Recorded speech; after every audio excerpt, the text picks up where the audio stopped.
आजाद साहब, हमारे पास सरकारों का अकाल नहीं, ईश्वर की कृपा है, मोदी जी लोकप्रिय है, 16 सरकारें हैं साहब, हमारे पास सरकारों का अकाल नहीं। नमस्कार, इन खबर में आपका स्वागत है। मैं विद्याशंकर तिवारी हूं। बीजेपी के राष्ट्रीय अध्यक्ष अमित शाह यूं तो अपने डिसीजंस के लिए जाने जाते हैं, चुनावी रणनीति के लिए जाने जाते हैं, लेकिन जब से उन्होंने केंद्रीय गृह मंत्री का पद संभाला है और जम्मू कश्मीर के दौरे के बाद लोकसभा और राज्यसभा में जिस तरह से हर सवाल पे दो टूक जवाब दिया है, उसको लेकर के सोशल मीडिया से लेकर के मीडिया में वो सुर्खियां बन रहे हैं और बताते हैं कि उनके इन बयानों से, इन भाषणों से प्रधानमंत्री नरेंद्र मोदी खासे गदगद हैं, क्योंकि उन्होंने जम्मू कश्मीर से लेकर के एनआरसी तक जितने भी सवाल उठे उस पे जो है दो टूक जवाब दिया और ये कहा कि सिटीजनशिप को लेकर के फैसला किसका था? राजीव गांधी सरकार का था। लागू कौन कर रहा है? मोदी सरकार उसे लागू कर रही है। जम्मू कश्मीर की ये हालत किसने बना रखी है? कांग्रेस सरकार ने बना रखी है। उसे ठीक करने की कोशिश कौन कर रहा है? मोदी सरकार कर रही है। दरअसल प्रधानमंत्री नरेंद्र मोदी को एक ऐसे व्यक्ति की तलाश थी जो पीएम पद पे रहते हुए जो वो न बोल सकें या न बोलने की उनकी मजबूरी हो, वो केंद्रीय गृह मंत्री के रूप में अमित शाह पूरा कर दे रहे हैं। लोकसभा में उन्होंने जो भाषण दिया जम्मू कश्मीर में 6 महीना राष्ट्रपति शासन बढ़ाने को लेकर के, उसमें भी, और राज्यसभा में जो उन्होंने भाषण दिया उसमें भी, और जो सवालों के जवाब दिया उसमें भी, उन्होंने कहीं से भी ये खलने नहीं दी कि कहीं पे वो कंप्रोमाइज़ कर रहे हैं या पूरे दमखम के साथ जवाब नहीं दे रहे हैं। यानी कि जो मोदी जी नहीं कह पा रहे थे, उन्होंने अमित शाह ने जम्मू कश्मीर को लेकर के कहा कि ये गलती नेहरू की है, यूएन में कौन लेकर के मसले को गया था और किस तरह से जम्मू कश्मीर को लेकर के उनकी क्या प्लानिंग है, इसका भी उन्होंने स्पष्ट संकेत दे दिया है। खास तौर से जो अनुच्छेद 370 की बात उन्होंने बोली कि ये टेम्परेरी है, उसको लेकर के उनकी काफ़ी वाहवाही हो रही है और ये भी उन्होंने स्पष्ट कर दिया है कि बीजेपी ने अपने कोर इशूज में उनके यही आते हैं। जम्मू कश्मीर में जो 370 और 35 से लगा हुआ है, वो मंदिर मुद्दा आता है, समान नागरिक संहिता आता है, तो उन्होंने साफ साफ कह दिया है कि कोर इशूज को बीजेपी ने छोड़ा नहीं है।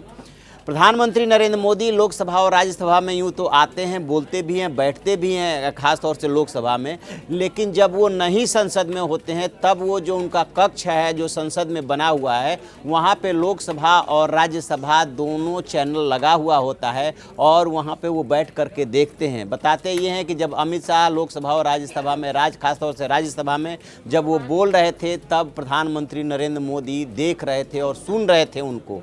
तो इस तरह से अमित शाह अभी तक सिर्फ रणनीतिकार थे, लेकिन गृह मंत्री के रूप में वो बयान भी अच्छा दे रहे हैं, भाषण भी अच्छा दे रहे हैं और उसको लेकर के वाहवाही लूट रहे हैं और प्रधानमंत्री उनसे काफ़ी खुश हैं। एक बात ये चल रही है कि जिस तरह से अटल अडवाणी की जोड़ी थी, क्या नरेंद्र मोदी और अब अमित शाह, वैसे तो ये जोड़ी फेमस है, गुजरात से ही फेमस है, लेकिन केंद्र में आने के बाद और केंद्रीय गृह मंत्री बनने के बाद और मोदी जी के प्रधानमंत्री रहते हुए क्या ये दोनों नंबर 1 और नंबर 2 रहेंगे?